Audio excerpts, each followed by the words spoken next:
Welcome to the Author to Authority podcast. And today I have with me the wonderful, amazing, completely organized, and wonderfully talented Juanita Wootton-Radko. Welcome, my friend.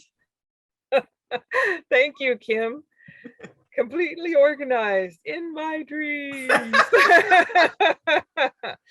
Some days I pull it off better than others. I get closer to it, but I was thinking about Juanita did a speech last week for our Toastmasters Club about getting it right. And the beginning of her speech was how she had this wonderful, beautiful, completely organized morning. And then she's like, yeah, not. Yes. Oh, I forgot to tell you. One time I dreamed that that happened. Forgot. I said the loud part in my head. But, before we kind of get into today's topic, I think, sometimes, we look at certain entrepreneurs and we look at certain people and, we think, oh, they've got it all together. They never have any problems. Life is so easy for them. And you don't see behind the scenes. You see the public facade that they present, but you really don't see what goes on behind the scenes and how they've struggled and how they've had to overcome things. And sometimes I wish we'd hear some of those stories. That's a good point. I saw this in a book recently. It was about time management, and a lot of those people, they're like ducks on the pond, and if you watch a duck going along on the pond, they just glide on the surface of the water, but underneath their legs are paddling like crazy. Their little webby feet are going a mile a minute, and it's like, yeah, that's the same thing. It's like we're like ducks in the pond. So today I have some sad news. So my lovely, wonderful, gorgeously beautiful friend and co-host is moving on to another opportunity in life. And so she won't be able to co-host the episodes with me anymore. And she won't be working with me at RTI Publishing. So I am, of course, very sad and disappointed. Not in her, just in not being able to see her all the time. I've gotten used to seeing my friend and talking to her quite a few times a week. There's a song, I've grown accustomed to her face. That was from My Fair Lady. Yeah. That was but it's bittersweet. Yeah. But you know what? You're moving on to something else. And, I am very happy for you. So we thought today we might just talk a little bit about, Juanita's journey, what has been like being on the podcast, maybe some of our favorite episodes, working at RTI Publishing, and maybe some of the things that she learned. And so I was thinking back through this, and, Juanita came on as co-host very shortly into the podcast. That was the game plan almost from the beginning. I think I did about the first 6 or 7 or 8 episodes because we had pre-recorded those, and then you and I started doing them together. And of course, I remember asking you if you wanted to co-host, and you kind of gave me that look like it's going to be more work, right? There's a saying, the reward for a job well done is more work. That's the prize. So I was like, what am I saying yes to? I also knew what else was going through her brain, because you see, I'm a very go with the flow person, and she's like, can I have the notes to the episode like a week in advance so I can prepare it? I'm like, can I give them to you the morning of? Yes. Kim would do that, and I would, in my happy little heart, I'm like, well, why don't we just talk and we can plan the next 6 months out together? And Kim's like, why would you ever want to do that? And I'm like, so you only have to think once. That's the whole reason I ever want to plan things, is that I think once, and then I can be like, do do do do do do do do. Oh, there we are. We've come to the next milestone. It allows me to like glide on top of the water with a little less flappy. That's what, there's a lot more flappy when you're doing it every time. And my philosophy is, why plan 6 months ahead? Things might change. Like I might want to do something different. I don't want to plan 6 months ahead, maybe a month, but 6 months, man, that's like putting me in a cage. It's like making up the menu. You're allowed to pick something else if you don't want it. It's okay. It's like, just because you're going to the buffet doesn't mean that you can't order off the menu. But Ooh, so buffet. I really want to go out to a meal. We talk about how when this current health crisis is in remission, we can go out to dinner together. Oh yeah. Yeah, we used to do that about twice a month. We'd go out and have dinner together, and I am so looking forward to when we can do that. And maybe we'll do even a special day and head an hour south of us and hit up the Mandarin. I was just you read my mind. Probably because we're just past the Chinese New Year too. That's always a really cool time to get to go there, because they have. Yeah, and if you're not familiar, Mandarin is this massive buffet restaurant that focuses on a lot of Chinese food, but a lot of, not traditional Canadian stuff, but just stuff that Canadians like to eat. Enjoy. So you get the Chinese, you can get like roast beef, you can get like steak, so a dessert bar, there's a salad bar, a sushi bar, a dessert bar, a bread bar. We are not making this easier.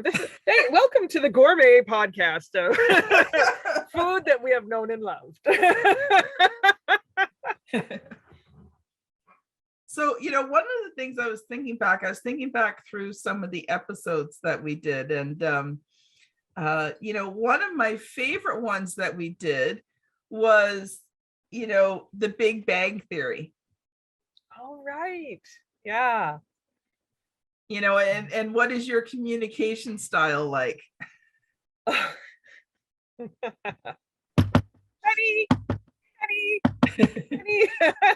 Like, stop pestering me. Yeah. Being persistent is valuable, but you need to let the other person come to you with with something they're more comfortable with.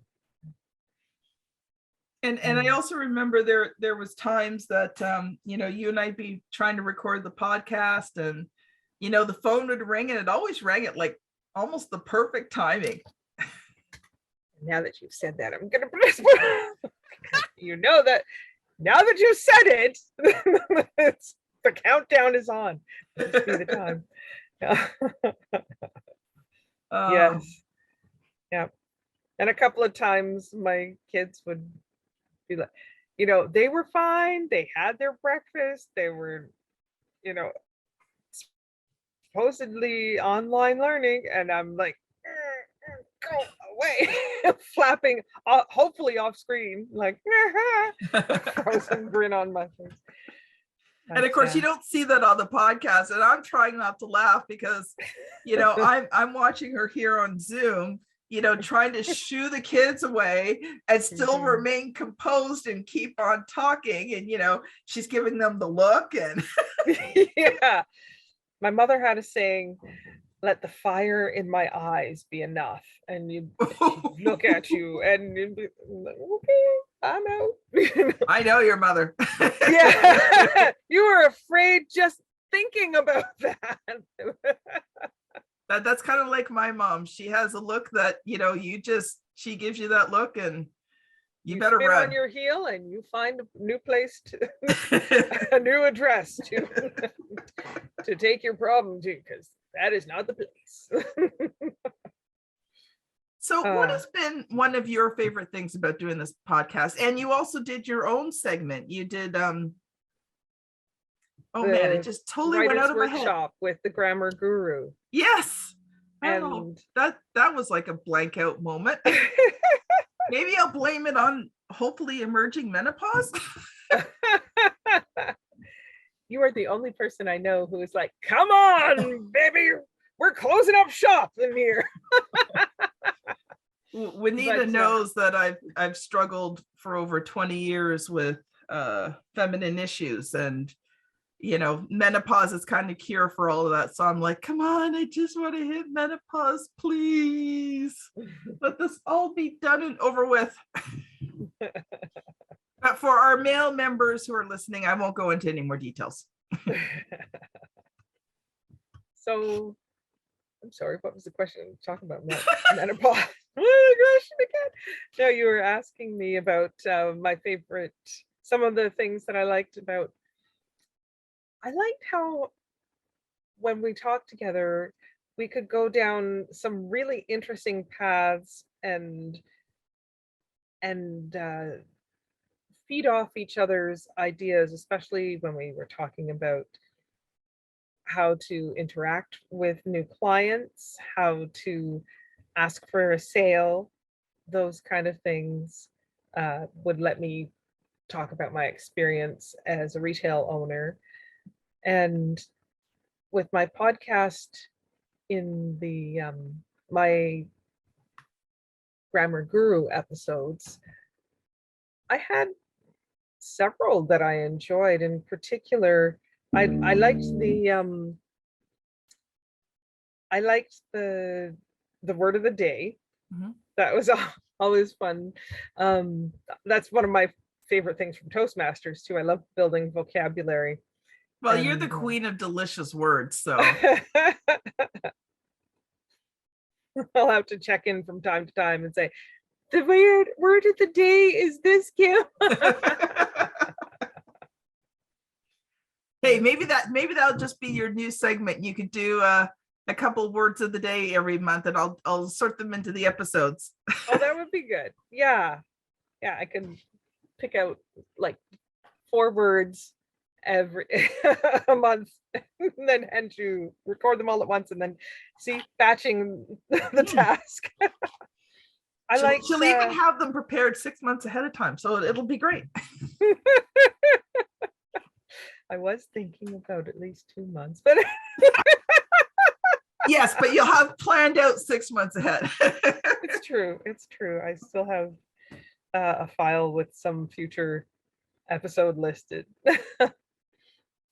I liked the recurring series I was doing about writing exercises, and we talked a bit about morning pages and some other exercises and journaling prompts, because one of the things people get in their head is, what's the phrase?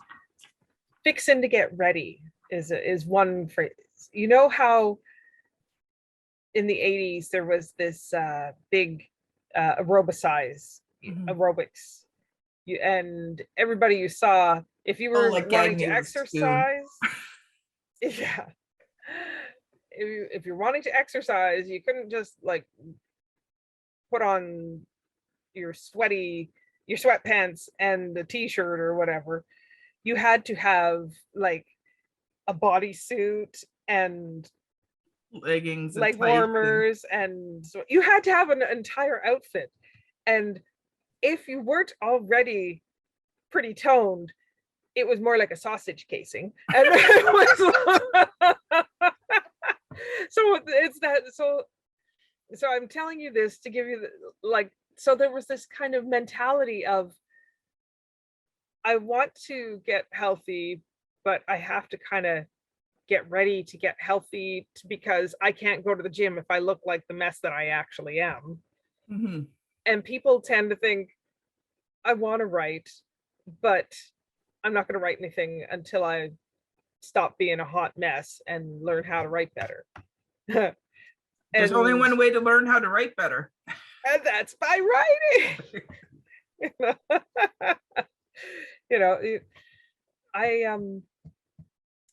I've been having this kind of a conversation with my younger daughter, because she's inherited the perfectionist gene from me. And I really try not to put it on her. I want her to do a good job, but I just want her to do a job.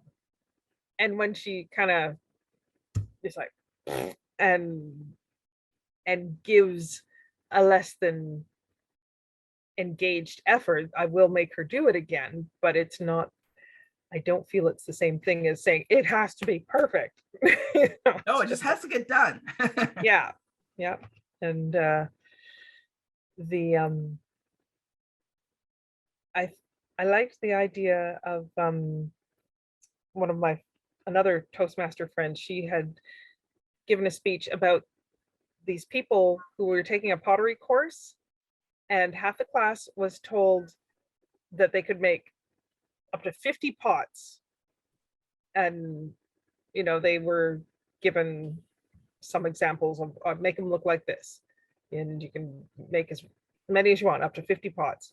And the other half of the class was like, you can take as much time as you want to research it, but by the end of this course, you have to have 4 pots made that look like these pictures. The people who were given the make as many as you want, who cares what they look like, came up with better pots than the ones who had done all of that prep work. Because but no practical. You need that practical, you need that side of things. The first step to getting good at something is being kind of stinky at it. That's what.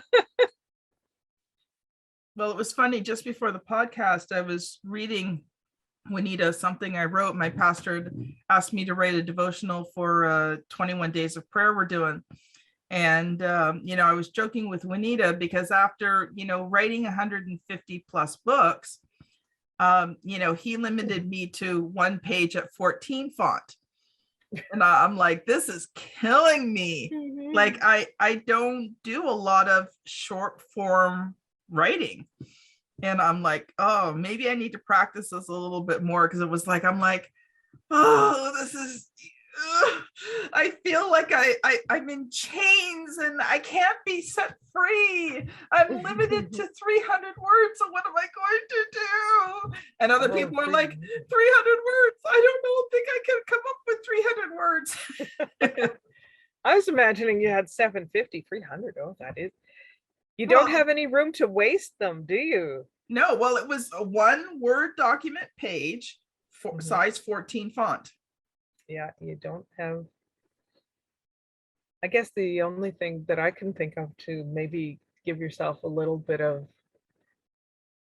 buffer would be to start writing with it in size 22 font, and then when you get to the end of the page, shrink it down to 14, and then you're like, oh, I still have plenty of room to finish it. I'm always playing games with myself like that. Let's see if I can write for 20 minutes. Okay. Oh, the timer's gone off. Now I can go have a cup of tea. I've been doing that a lot more too. Okay, I get this thing done. I can take a break, right? So, trying to schedule things out. So let's switch over to RTI Publishing for a minute. Okay. So what were some of the things that you enjoyed most about being, the project manager and the content facilitator for RTI Publishing? I enjoyed our freelancers, particularly. We have some great people who are very enthusiastic and very capable writers. I enjoyed getting to meet some of our clients who were just so passionate and had some great ideas to share. Who I'm thinking of in particular is John P. Davis. Mm-hmm. How to Get a Sales Job. Wow, that book knocked my socks off. It was so good. It's not the only sock knocking book. But I guess we can erase that. I don't know. But a real sock knocker. That's what. That's how you know it's a good book or not. Oh, she's still got one sock on. It's only half good. And his incredible detail, he had thought about the process so well. I really like getting to see how people organize their thoughts. Some of our clients are just natural storytellers. There were a few stories. I'm thinking of one. I don't know. I'm not remembering the client's name, but I remember that. Oh my goodness, if you saw a movie made of her life, you'd be like, okay, there's too many things that happened to her. There's only two books. That would either have been Sherry Lewick's My Skeletons Have Names or Nin Riffitt's #Her Rhythm. I think it was probably Sherry's. It was probably Sherry's. Yeah, like you go, okay, all right, that was then this happened. Okay, whew, that was heavy, and no, this happened too. And then you like, okay, wait, one more. We got it's like a roller coaster, and you're like, oh. I remember telling Sherry that, God must have been with her because she has more lives than a cat. Mm-hmm. Mm-hmm. Yeah. Oh, that was and I liked the opportunities of learning new things. We use Monday.com, and I was saying to you before, it's like, it would probably be a good idea if we had some kind of thing to work together, and we looked at some other platforms, but I liked it was colorful. It could allow you to do a lot of it's very flexible in terms of setting up your own kind of board or kind of layout for organizing projects. So however it makes sense to your little brain, it'll let you do that. And that's what I needed to do. And boy, I love a color-coded system. This gave me a rainbow of 30 colors. I knew that. And so, yeah, that's something I've been really grateful for, is the chance to develop project management skills further. I'm still working on that. I'm on my own time. I'm taking a course on how to make Gantt charts. Wow, how fun is that? It is for you. That's have I in Eastern philosophy it's called nirvana. I think I just hit nerdvana.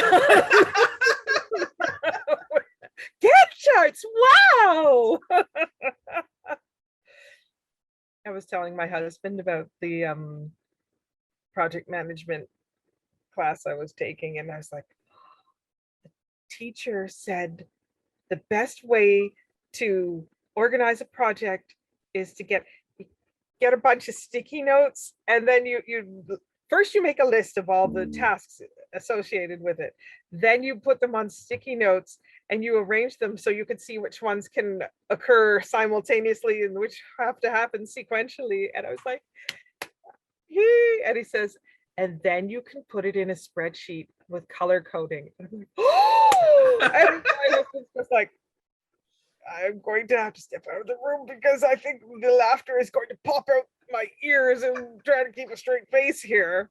And gee, I wonder where you got those. I'm looking at her background right now, and she's got these wonderful, huge 11 by 11 inch Postit notes. My bonus daughter gave them to me. So just so you're aware, Juanita and we look alike, and people mistake us all the time. Mm-hmm. And my daughter thinks of Juanita like second mom. So there's been quite a few times that, she's gone someplace, seen Juanita, walked up to her and go, "Hi, mom." And of course, everyone kind of looks and goes, "Wait, I thought you only had 2 daughters."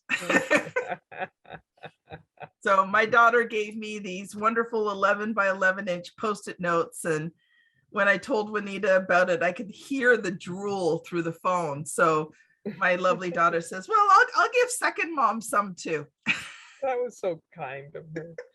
And they've come in handy. You can see I was leading a Bible study, and there was actually, in this point, now it was assuming that you'd be in person, but it says, "This is the Post-it note project. And so for this, you're going to need 5 different colors of Post-it notes." And I'm like, my time has come. I have been born for such a time as this. My husband is just like, Oh. "You're not wrong." My task is complete. I've been training for this. Oh, you know what, my friend? I'm so disappointed in you. In me, I didn't mention the best part is working with my best friend. Yes. I wanted to end on that. You see, we've been friends so long. She can read my mind. Saved that one, didn't I? It has been wonderful getting to share laughs and sing and just as iron sharpens iron, so one man sharpens another, or one person sharpens another, to use a more inclusive language on that. And that's what I feel like, Kim, is that you've always challenged me to grow and to do better. So that's been a real gift, getting to do this with you over the And the same with you. You've become more go with the flow. I've become more organized. And we still managed to keep our friendship in the process. Yeah. So it was funny. I remember, when you came on as project manager, you and I actually had a discussion. And we discussed the fact that no matter what happened in the business, we would never let it affect our friendship. Yeah. And I think, go ahead. I was going to say, I think that is a necessary kind of thing I think more relationships could be saved if it's almost like a prenuptial agreement kind of thing, or like pre-marriage counseling of, all right, let's agree. What do we agree is the end goal, that, we're not gonna have this end our friendship. If things don't work out there, then it's time to move on, and we say, okay, well, we had a good run. Yeah. Well, it's been back and forth. There was one point in time when you were my boss. That's right. Yeah. And now I've been your boss. So we'll have to see what happens next. Well, it's just about time for us to close the episode down. So Juanita, I'm going to give you the last couple of minutes to share any thoughts that you want to leave with our listeners. It's possible Juanita will be coming back, but as she moves into this new adventure, we're waiting to see what kind of time she has available. So you may see Juanita again, but probably for the next few months, she will be taking a break. So your final thoughts for today, my friend. Well, keep writing, everyone. It's worth it. If you keep at it, you're going to be satisfied, and take care of your friendships, because that's what's important in the long run. Amen. Well, thank you so much. I've appreciated you being co-host here. And, I'm not exactly sure what the future holds. We're going to do some restructuring on the podcast, but I guarantee you the Author to Authority podcast will continue. So this has been Juanita Wootton-Radko and Kim Thompson-Pinder on the Author to Authority podcast. Thank you so much for listening, and we'll see you on the very next episode. Bye now. Bye.